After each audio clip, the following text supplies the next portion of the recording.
बच्चन बाबूजी महाराज भाग दूसरा, वचन नंबर 67। इलाहाबाद 25 मार्च सन 1937। दृष्टि की संभाल और निर्मलता हासिल करने की जरूरत दीर्घ द्वार यानी आंखों के द्वारे में होकर मालिक से मिलने का रास्ता है। वैसे तो नैन और श्रवण दोनों ही इंद्रियों को साधना पड़ेगा और श्रवण का ज्ञान ज्यादा सूक्ष्म और उच्च है, मगर इसकी जरूरत बाद में पड़ती है। पहले पहल दृष्टि ही की साधना करनी पड़ेगी और दृग द्वारे में होकर जाने ही से मालिक से मेला होगा। इसलिए दृष्टि इंद्री का बड़ा महत्व है।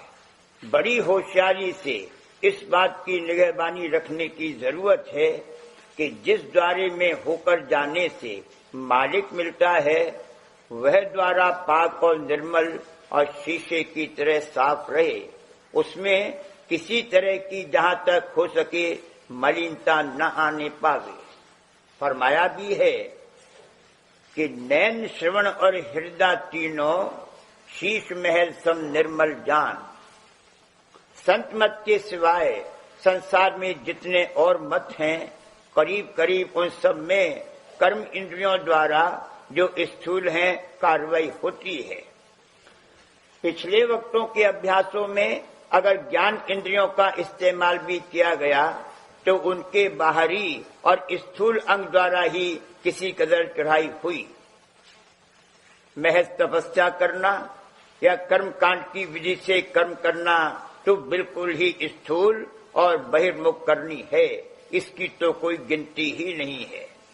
प्राण योग आदि अभ्यासों में भी जिनकी पिछले वक्तों में महिमा थी, स्थूल प्राणों के द्वारा ही एक एक चक्र बिंधे जाते थे। बुद्धि योग में मन की बुद्धि से काम लिया जाता था। अगर प्रकाश की धार द्वारा कुछ चढ़ाई की गई तो वह भी मन के घाट के मनाकाश का प्रकाश था।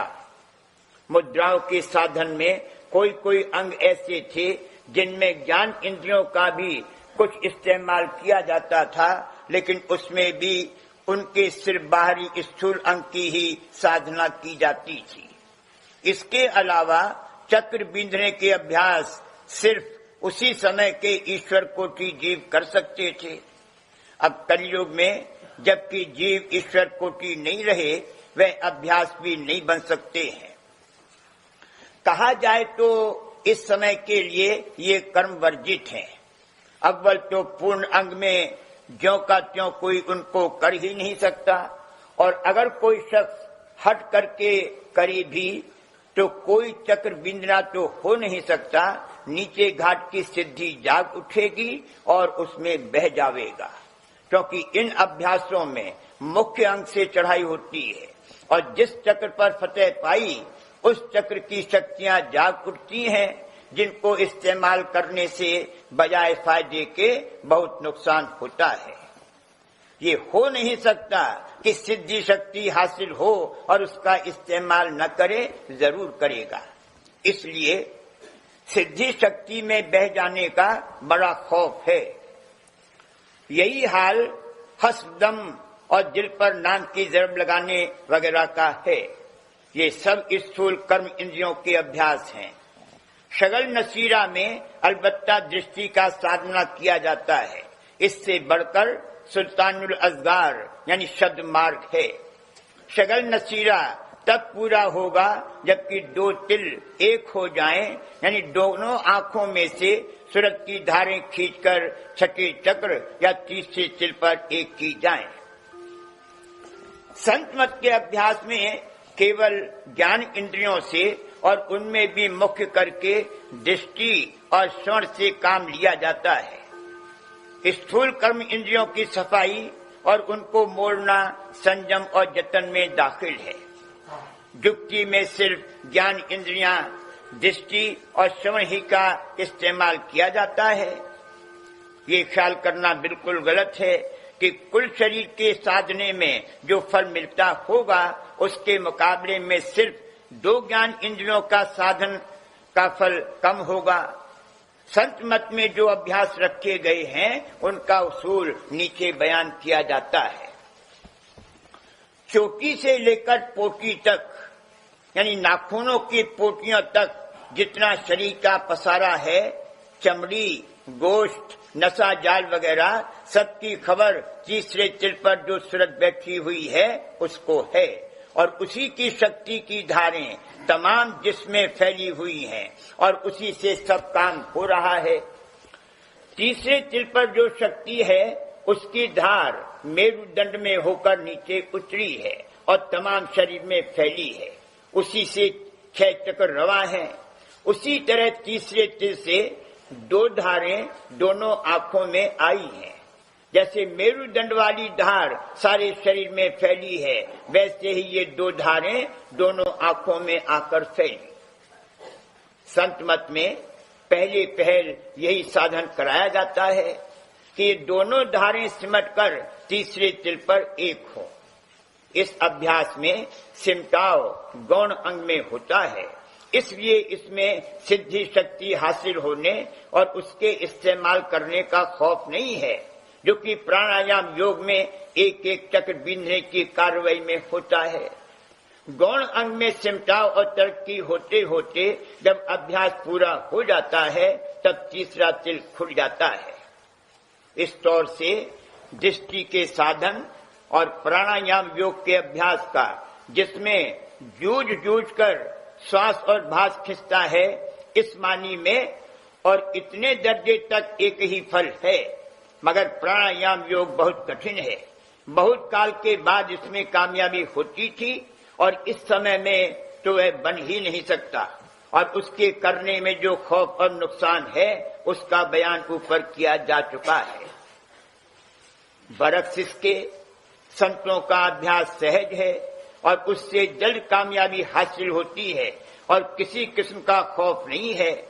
इसके अलावा बड़ी भारी बात यह है कि दृष्टि का साधन भी कुल मालिक के निर्ध्वन्यात्मक नाम और स्वरूप के द्वारा कराया जाता है, जिससे तीसरा तिल ही खुलकर नहीं रह जाएगा, बल्कि ये साधना और अभ्यास अभ्यासी को धुरधाम में पहुंचाकर छोड़ेगा। जो कुछ इस शरीर में है वह सब छोटे पैमाने पर आंखों में मौजूद है, क्योंकि जो धार मेरुदंड में उतरकर शरीर का काम कर रही है वही धार आंखों में भी है। इसलिए किसी का हाल उसकी आंखों को देखने से मालूम हो सकता है, बशर्ते कि कोई आंखें देख सकने वाला हो। जिसने अपनी 2 धारें समेटकर तीसरे तिल पर एक की कर ली हैं, वो आंखें देखकर फौरन सब हाल जान सकता है। वैसे भी कोई वक्त किसी की आंखों से मालूम किया जा सकता है कि उसके दिल में कौन अंग प्रबल है और कौन से ख्यालात का गलबा हो रहा है।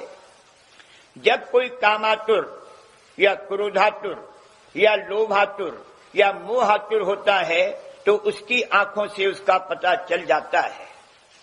अगर क्रोधाग्नि अंतर में भड़क रही हो तो आंखों से बड़ी डरावनी शक्ल मालूम होती है और ऐसा मालूम होता है मानो उसकी आंखों से क्रोध टपक रहा है। डंकनी और डाइन और शैतान और भैरों की मूर्ति देखते ही डर लगता है। जो आंखें मालिक से मिलने का फाटक हैं, उनमें किसी और को मत धंसने दो, बड़ी होशियारी रखो। गुलेबिया वाहनी और शैतान हर वक्त घुसने के लिए तैयार हैं। इस बात की संभाल रखनी चाहिए कि कभी किसी अंग में आतुर न हो। कामातुर या क्रोधातुर या मोहातुर या लोभातुर होने से ही काल शैतान को इस द्वार में घुसने का मौका मिलता है। जरूरत के माफिक इस संसार में बरतने में कोई हर्ज नहीं है, उसका कर्मफल नहीं चढ़ेगा। इस बात का होश और तमीज रखना चाहिए कि किस काम के करने से दिग्द्वार में शैतान को घुसने का मौका मिलता है, जिससे ये रास्ता मलिन हो जाता है। अगर कभी काम, क्रोध, लोभ, मोह आदि का वेग आकर उनमें बरतना पड़े तो उसको परखने की समझ और होश तो रहना ही चाहिए और उनमें खुशी और तरक्की नहीं होनी चाहिए, बल्कि रोज बरोज कमी होनी चाहिए। दीर्घद्वार हमारे दोस्त के मिलने का रास्ता है। अगर इस रास्ते में हम अभी न जा सकें तो खैर हमारी अभागता है, मगर इस पर किसी दुश्मन को तो न जाने दें। जैसे फाटक पर संतरी खड़ा रहता है और जो कोई आता है उससे पूछता है कि तुम कौन हो, अगर जवाब न दे तो फौरन गोली मार देता है। इसी तरह से इस दीर्घद्वार पर जो मालिक से मिलने का फाटक है, होशियारी और चौकीदारी रखनी चाहिए कि कोई दुश्मन न जाने पावे और पूछने पर जवाब न दे तो फौरन गोली मार दे। हेरी तुम कौन होरी, मोहे अटकावन हारी भटकावन हारी। पूछने और गोली मारने से मतलब ये है कि अगर किसी काम और बर्ताव से बजाय मालिक की नजदीकी के दूरी होती हो तो फौरन उसको छोड़ दो। उसके छोड़ने में जरा दरेग मत करो। इस बात का प्रण कर लो कि इस रास्ते पर या तो हम ही जाएंगे या हमारा मालिक आएगा, किसी दूसरे को नहीं आने देंगे। परमार्थी कार्रवाई में जो विघ्न आवे उसको मालिक की मेहर और दया के बल से फौरन हटा दो। जैसा फरमाया है, विघ्न मैं नहीं आने दूंगी। लड़ाई में झंडा बरदार सिपाही जैसे झंडा पकड़ के जमकर खड़ा रहता है, चाहे मर जाए, जान चली जाए, लेकिन हाथ से झंडा नहीं छोड़ता। झंडे को ऐसा संभालता है कि जीते जी किसी को नहीं देता, मारकर भले ही कोई ले ले, बल्कि धड़ से सिर अलग हो जाने पर भी हाथ झंडे को उसी तरह मजबूती से पकड़े रहता है। उसी प्रकार अपने प्रीतम और यार और दोस्त से मिलने के फाटक और रास्ते की संभाल करनी पड़ेगी। जब ये द्वार शीश महल के समान निर्मल हो जाएगा, यानी जब नैन और श्रवण इस तरह से साध लेंगे, सद लेंगे कि अब तो सिवा अपने प्रीतम के किसी और का इस द्वार में दखल नहीं हो सकता, तब घट यानी हृदय निर्मल होगा, गुरु स्वरूप की झलक दिखाई देगी, मालिक का दर्शन होगा, मालिक का जलवा नजर आवेगा, मालिक आन बैठेगा।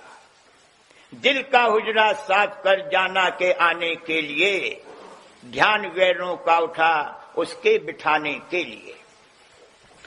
मालिक की पावन धार हमारी पतित धार को पवित्र और निर्मल करके ग्रहण करने के लायक बना लेगी। हम पतित हैं, मालिक पतित पावन है। उस पावन धार का संग करते करते जब वो हमारा आधार हो जावे और मुख्य करके उसकी रक्षा और संभाल में हम आ जावें, तब घट में खूब बेधड़क घुड़दौड़ की जा सकती है और सर पर घोड़े दौड़ाए जा सकते हैं। फिर किसी का डर नहीं है, कोई हर्ज नहीं है। संत ही संतरी बन जावें तो फिर किसका डर है। घुड़दौड़ करूं मैं घट में, मुझे मिले सिपाही संतरी।